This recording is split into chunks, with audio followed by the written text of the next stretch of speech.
J'excuse Monsieur le Préfet qui n'a pas pu être présent aujourd'hui.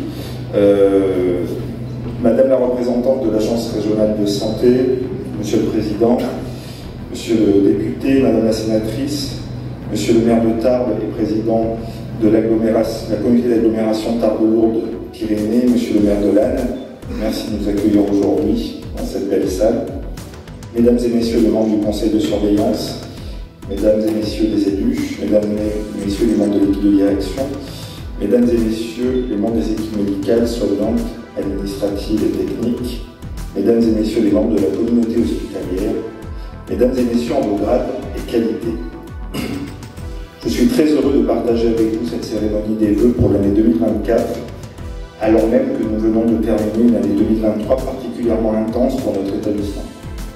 Pour s'en rendre compte, je vais retracer avec vous dans un premier temps les grandes lignes des événements qui ont marqué notre année et j'évoquerai ensuite les projets et les travaux à mener collectivement pour 2024.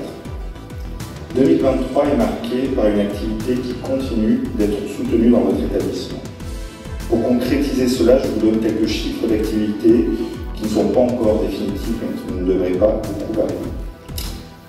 Nous avons enregistré en 2023 303 000 venus externes au sein de notre établissement, 72 370 passages aux urgences. Pour l'imagerie, c'est 78 900 actes qui ont été effectués, toutes activités confondues, 875 accouchements et 9 400 interventions dans le bloc opératoire. Cette dynamique de notre établissement a bien sûr été portée par l'ensemble des membres de notre communauté hospitalière, mais n'étant présent dans l'établissement que depuis quelques semaines, je souhaite souligner l'action menée ces dernières années dans la gouvernance de notre centre hospitalier. En particulier, je salue le travail réalisé par mon prédécesseur, Christophe Bourria, et bien évidemment le docteur Dulac, dont la vision stratégique est un élément précieux pour l'avenir de cet établissement. J'en profite également pour remercier Anne Ribeiro pour avoir assuré avec un engagement exemplaire l'intérim de direction. Enfin, je vous remercie, Monsieur le Président, pour l'attention particulière et le soutien que vous apportez à cet établissement. Votre engagement et votre dynamisme au profit de notre établissement sont une véritable chance pour l'aboutissement des projets que nous portons ensemble. Je vous remercie également pour l'accueil que vous m'avez réservé et votre accompagnement dans la compréhension du contexte de notre territoire. Comme tout établissement de santé, le centre hospitalier de Tarbes-Lourdes rencontre des difficultés quotidiennes qu'il doit gérer au mieux dans le cadre de la prise en charge des patients. Mais lors de mes visites au sein des services et à la lecture des nombreux remerciements envoyés par nos patients, je souhaite souligner l'investissement particulièrement important des professionnels de santé qui œuvrent jour après jour pour l'amélioration des conditions de prise en charge des patients. Pour matérialiser cela, j'ai souhaité afficher derrière moi un extrait des remerciements qui nous sont envoyés par nos patients sur l'ensemble de nos établissements et de nos services. Il montre à quel point nous assurons chaque jour un niveau de prise en charge remarquable. Notre volonté constante de nous améliorer dans un contexte difficile ne doit pas nous faire oublier tous les bienfaits que nous apportons au quotidien à nos patients et qu'ils savent si bien nous rappeler à travers ces remerciements appuyés. Cette volonté d'amélioration permanente a permis de conduire de nombreux travaux au cours de l'année 2023. L'implantation d'un second scanner aux urgences en septembre, la mise en conformité de la stérilisation, le réaménagement du SAMU, la mise en place du SAS. En matière de recherche clinique, la participation du centre hospitalier de Tarbes-Lourdes au groupement H2O, la rédaction du projet de soins, la mise en place du bed management, les travaux relatifs au déploiement du logiciel de gestion du temps de travail et du logiciel Octave, mise en place d'un processus RH commun suite à la fusion, finalisation de l'harmonisation des règles sociales, conduite de la visite de certification avec la participation de plus de 1000 professionnels, relance du dialogue de gestion avec les pôles, labellisation en hôpital de proximité pour le site de Vic, évidemment, je ne peux pas être exhaustif. Mais comme la plupart des établissements publics de santé, le centre hospitalier de Tarbes-Lourdes n'a pas échappé à certaines difficultés au cours de l'année 2023. Difficultés financières tout d'abord, puisque l'établissement enregistre un nouveau déficit important de ses comptes en 2023, mais également des tensions sociales qui se sont particulièrement exprimées à travers plusieurs mouvements sociaux auxquels j'ai été confronté dès mon arrivée. Je tiens à dire à ce sujet qu'il est fondamental de bien distinguer les sujets qui relèvent des décisions nationales et les questions relatives à des enjeux spécifiques à l'établissement. Pour ma part, je m'engage à travailler de manière concertée avec l'ensemble des représentants du personnel afin d'évaluer les situations devant faire l'objet de réorganisation ou d'évolution particulières. Les conditions de travail, nous le savons bien, sont dépendantes de multiples facteurs et nous devons travailler collectivement à l'amélioration de chacun d'eux. L'ensemble des projets qui seront mis en œuvre dans les années qui viennent pour le centre hospitalier de Tarbes-Lourdes devront bien évidemment intégrer cette dimension. Afin de renforcer le développement de l'établissement, l'accent sera particulièrement mis en 2024 sur la structuration des projets qui permettront de porter notre dynamique. Après seulement quelques semaines passées au sein de cet établissement, je suis d'ores et déjà convaincu de la capacité importante de développement du centre hospitalier de Tarbes-Lourdes dans les années qui viennent. La position géographique de l'établissement, la qualité des professionnels qui le composent et les besoins de prise en charge sur le territoire justifient pleinement cet optimisme. Toutefois, un développement soutenable et équilibré nécessite la mise en place d'une structuration forte des projets qui doivent être mis en œuvre. Cette structuration passe par un approfondissement des relations avec les principaux partenaires de l'établissement. En tout premier lieu, le développement de filières de prise en charge structurées entre les établissements du groupement hospitalier de territoire est un enjeu majeur. Notre objectif commun est la pérennisation et le renforcement de l'ensemble des activités MCO et médico-sociales sur l'ensemble de notre territoire. Je n'oublie bien évidemment pas la psychiatrie, qui constitue aujourd'hui un enjeu majeur de prise en charge et pour laquelle nous allons devoir travailler collectivement à l'amélioration de la prise en charge de nos patients tout au long de leur parcours, depuis les urgences jusqu'à leur lieu de vie.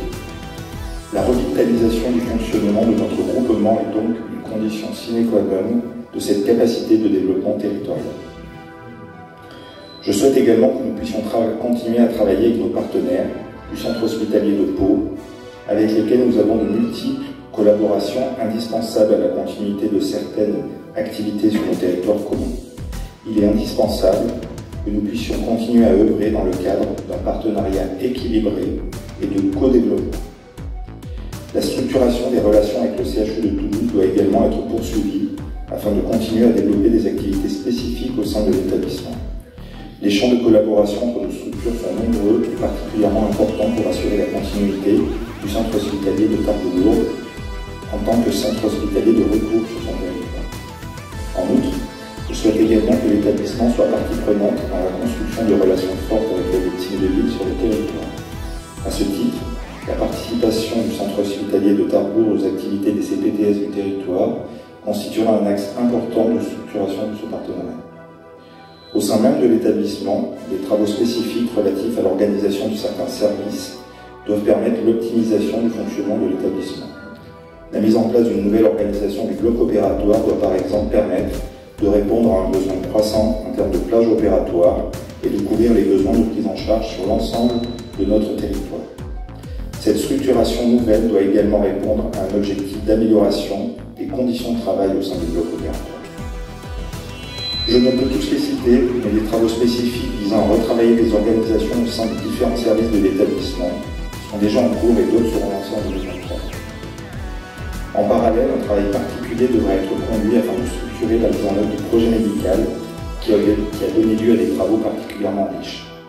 Le développement de ces projets nécessitera forcément une structuration forte de leur développement, impliquant une priorisation et un accompagnement dans le phasage de leur mise en œuvre. Des moyens spécifiques devront donc être alloués pour accompagner ce développement. En parallèle, la trajectoire financière de l'établissement nécessite la mise en place d'un plan de performance dont le premier axe sera d'assurer le développement équilibré et soutenable des activités du centre hospitalier sur le long terme. L'objectif est de permettre de dégager de nouvelles marges visant à améliorer nos conditions de prise en charge des patients, mais également de nous permettre d'assurer le financement des investissements dont l'établissement a besoin. À ce titre, je ne peux bien évidemment pas me présenter aujourd'hui devant vous sans évoquer le projet de reconstruction de notre hôpital commun. Il s'agit incontestablement d'une chance incroyable et historique pour les patients de notre territoire de bénéficier d'une capacité de prise en charge moderne et adaptée à la médecine du XXIe siècle. Cette chance rare et unique doit nous conduire à la fois à être optimistes et particulièrement ambitieux pour notre avenir commun.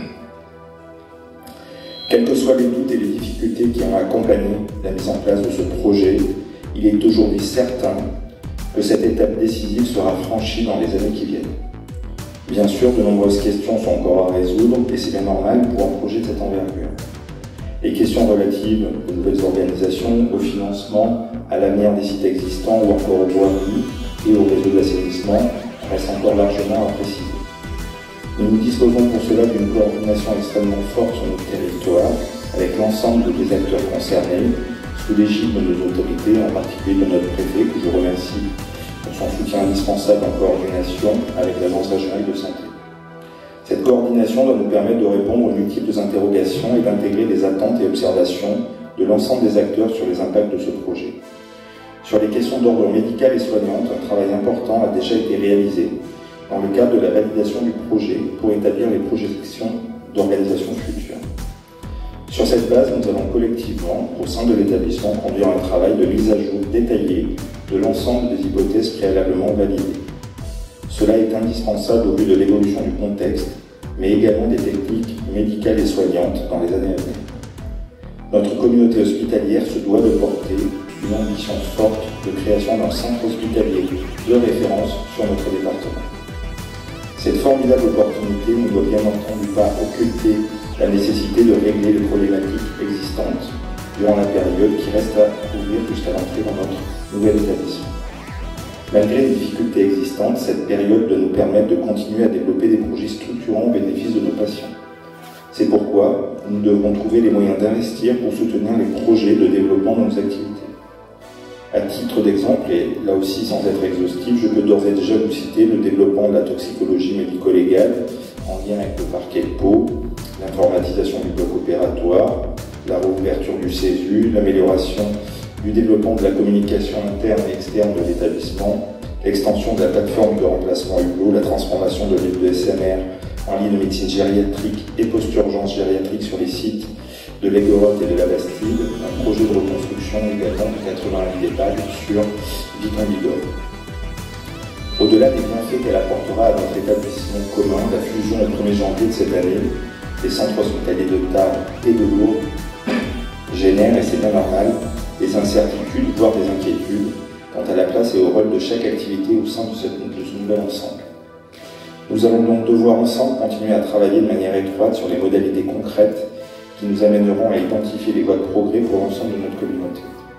Il ne s'agira pas toutefois de juxtaposer les organisations existantes, mais bien au contraire d'intégrer pleinement chaque composant de notre établissement commun dans un nouveau projet.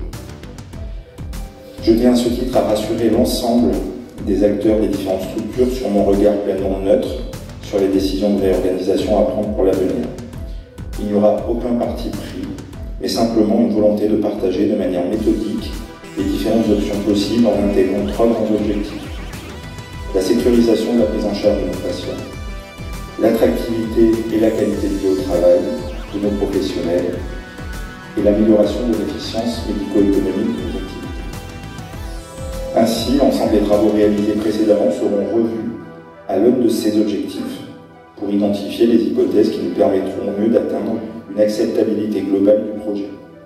Pour porter cela, nous devrons nous doter d'outils et de moyens visant d'une part à formaliser notre projet commun et également à accompagner la dynamisation et la modernisation du fonctionnement de nos établissements.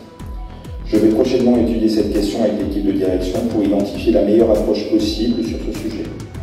Je suis persuadé que cette capacité nous fait en partie défaut aujourd'hui et permettra à l'avenir d'accompagner les nombreuses forces vives de notre établissement qui ne demandent qu'à émerger à condition d'en avoir la possibilité. Nous ne pouvons plus nous permettre de conserver l'hôpital de nos habitudes, mais nous devons construire celui de nos besoins et de nos enjeux. C'est pour cela que nous allons devoir réfléchir à diverses formes d'innovation organisationnelle visant avant tout à recentrer nos professionnels sur leur cœur de métier. L'objectif ici est double, d'une part répondre aux besoins de prise en charge de la population et d'autre part répondre aux attentes des professionnels qui ne souhaitent plus être parasités dans leur quotidien par des tâches ne relevant pas de leur niveau d'expertise. Pour cela, il sera nécessaire d'accepter de changer nos habitudes et même dans certains cas de basculer sur un mode d'expérimentation. Je sais pour cela que nous pouvons compter sur le soutien de nos autorités et notamment de l'Agence régionale de santé Occitanie. Au-delà des éléments que j'ai déjà évoqués, nous devrons veiller à améliorer et renforcer notre communication au sein de l'établissement, à la fois pour partager les informations indispensables à la compréhension de nos enjeux de court et moyen terme, mais également pour valoriser les formidables actions et initiatives existantes au sein de notre établissement. Je vais donc m'employer dans les mois qui viennent à réfléchir avec vous sur les moyens d'améliorer la communication institutionnelle, mais également la communication que nous devons avoir les uns avec les autres. Les défis à relever par notre établissement sont complexes, mais les opportunités qui s'offrent à nous sont nombreuses et je sais pouvoir compter sur l'ensemble de la communauté hospitalière pour les saisir. Je tiens donc à remercier chaleureusement chacune et chacun d'entre vous pour votre investissement, votre abnégation et votre professionnalisme au bénéfice des patients et résidents de notre territoire, pour qui notre établissement constitue un recours indispensable dans un contexte de tension sans précédent sur l'offre de soins. Merci à l'Agence régionale de santé pour le soutien permanent et bienveillant accordé à notre établissement. Je remercie également l'ensemble de l'encadrement, de l'équipe de direction et les membres du directoire pour leur soutien et la conduite des multiples projets qu'ils ont eu à mener à bien en 2023. Un merci particulier et appuyé à nos représentants des usagers dont l'investissement a été particulièrement apprécié durant la visite de certification. Je souhaite pour terminer remercier l'ensemble des bénévoles qui œuvrent quotidiennement au bien-être de nos patients. Leur engagement mérite d'être souligné tant leurs bienfaits auprès de nos patients et résidents sont grands. Il me reste maintenant à vous souhaiter à toutes et tous une excellente année 2024, qu'elle vous apporte à vous et à vos proches beaucoup de santé, de bonheur et de réussite dans vos projets personnels et professionnels.